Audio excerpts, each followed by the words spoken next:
Hello, my name is Kamra Devi Dasi, and this is part 2 of my autobiographical video series. Srila Prabhupada accepted me as his disciple in December of 1974. My relationship with him now is stronger than it was even then, when he was still with us on the planet. And he has inspired me with some service on his behalf.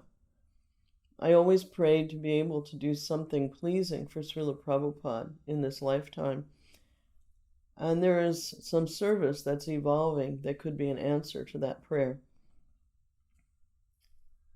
So this part of my autobiographical video series is a brief synopsis of my life before coming to Krishna consciousness.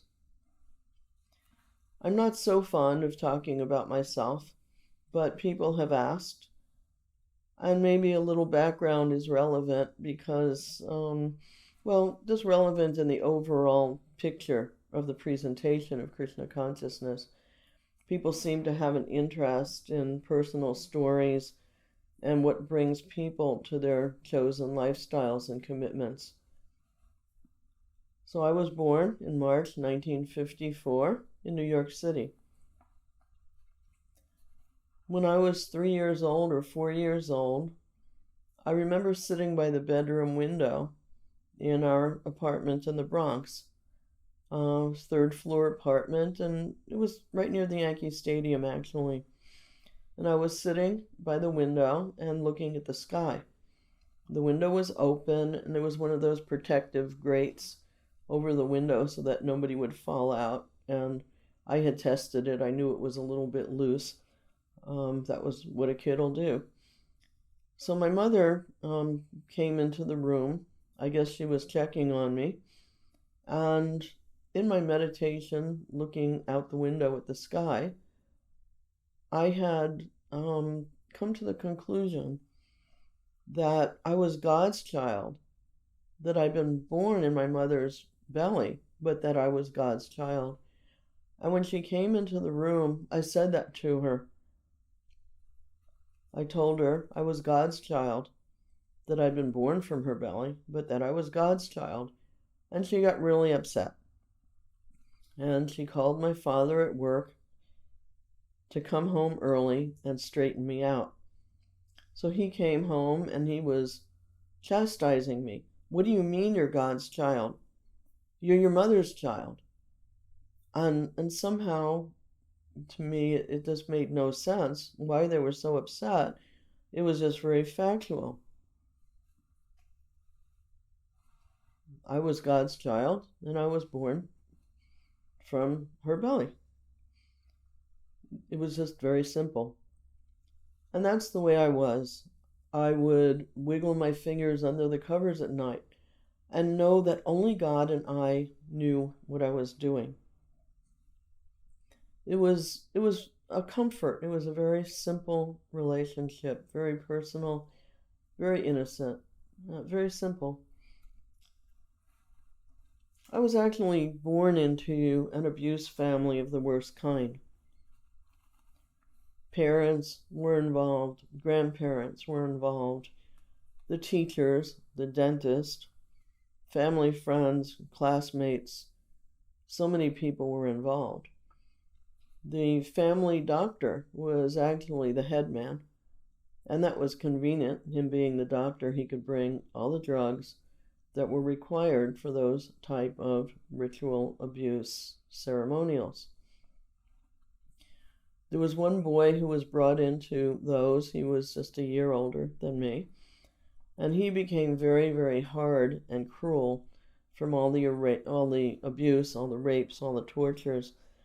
And he later on joined the military. And when I found out, I was thinking, how perfect. What a perfect arrangement. And there was one girl classmate when I was in the first grade.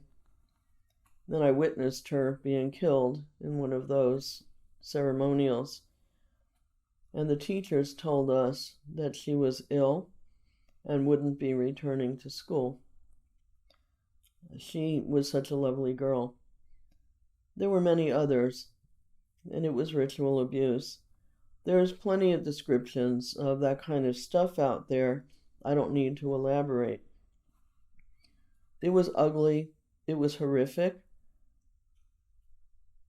And as ugly and horrific as it was, I always had the sense that those perpetrators were wannabes. And I didn't meet the real ones until later in life. I was very fortunate that I never blamed God or doubted his protection. God was the center of my life, even though I didn't really know how to approach him except in my little girl way. Now, a lot of people who had similar experiences were not as fortunate. There were crises of faith that colored their lives over the long term. But there are some who became introspective and maybe saintly in their own way. I mean, I wasn't unscathed. I did my share of processing. I did my share of acting out. At an early age, I think I was 4, I got thrown out of my preschool for being belligerent and spitting on the floor. I tortured my dolls. I had so much inner rage that even at that age, I had inner conversations to convince myself not to burn the house down. I sat down and would try to express it in art and drawing, and so much rage would come up. I'd be stabbing the paper pad with a pencil. And at one point, I missed the pad of paper and put the pencil through my finger. As I got into my teen years, it only got worse. And I had the relatively undisciplined life as an undergraduate at Cornell University. I just acted out a lot. Crazy stuff. You know, I'm sure that the wonderful people I met at Cornell will never forget me for all the insane stuff that I did. But I never doubted God, and that faith saved me. It's as is usual with a trauma upbringing. When the internal knowing clashes with the external facade, when the unexpressed emotions get stuck in the body, when the people closest to you appear in one way, in one setting, and are totally different and very scary in another, there's going to be a lot of process later on in life. And I'll address some of that process in some of my other videos. On a more philosophical level, I think the most important thing growing up was that I was always looking for the meaning of life. I was looking for the purpose. I always had the awareness that desires in this world could never be satiated. They could never really be fulfilled. For example, I always loved music. I went to concerts. I went out dancing in live bands. I had record collections. I wanted a good sound system. But I realized there would always be a desire for a bigger sound system and a better one, and that nothing would ever be enough. Or the horses, that I could have a stable full of them, and there would always be a desire for more. Different breeds, different talents, different qualities. I could see that material desires were a frightening spiral of always wanting more and never being satisfied. I never felt that I fit into life. I always felt that this world was a foreign place. I was wondering, how do we get different types of bodies? What was the purpose of life? What happens at the time of death? Why was I suffering? I studied volumes of the great philosophers. I asked clergy. I asked rabbis. I asked professors. And no one could answer these things. The rabbis, in particular, told me to stop asking so many questions and just do as the forefathers did. And I told them that I needed philosophy, not just histories and rituals and tradition. So I guess we were all mutually frustrated. They didn't know what to say to me. So I did a lot of searching. I did a lot of analyzing. I did a lot of praying. And the Lord in the heart was reciprocating. And there were some very powerful markers that really stand out for me looking back. When I was a teenager attending the university, I was going to meetings of one particular yoga group. I had some sense that I would find the answers to the questions I was having in something from the East. These people at the yoga group would chant some mantra and then sit in meditation. I would look at the ladies with their long hair and their dresses. I would look at the men with their robes and their long hair and their beards. And I would think, when will I become spiritually advanced like these people? Once when I was thinking like that, the Lord in the heart spoke to me. He said, "Find yourself a Bonafide Guru." His voice was deep and resonant. I could almost see him, but not quite. I could understand that he was of bluish color, that beautiful storm cloud blue, like when the storm's coming in and the tops of the trees are iridescent green, and the sky is just that lovely dark blue. In any event, from what the Lord told me, I could understand that what these people were doing was not bona fide from God's perspective, but I didn't know what was, so I had to put it on the back burner. Another thing was vegetarianism. I had played with the concept, but never really made the commitment.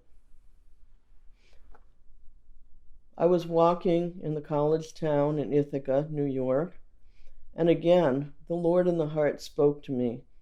He said, "If you ever eat flesh foods again, it's a spiritual fall down." I said, "Okay, but what about fish? I really like fish."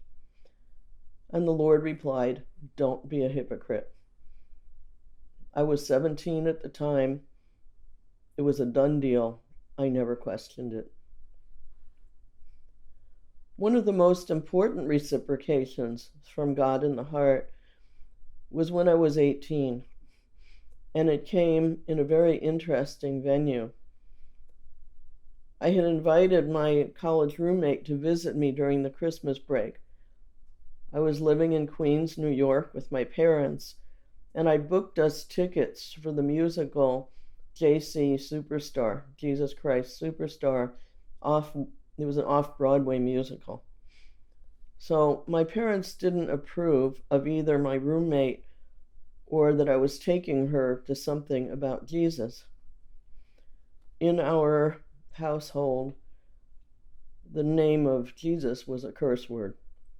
Anyway, at the end of the performance, when Jesus is praying, "Dear Lord, forgive them. They understand not what they do," I lost it. It was a full theater, it was packed, and I was sobbing uncontrollably. I just couldn't stop.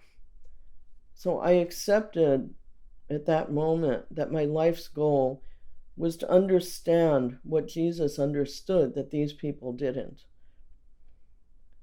On my professional website, workofanangel.com, I have an essay called Epiphany, which goes into more detail with this important story in my life. I also have more biographical things written on my two professional websites, hearyourhorse.com and workofanangel.com. You can look at these if you have the interest, and I didn't want to be lengthy here, so I'm offering these other resources.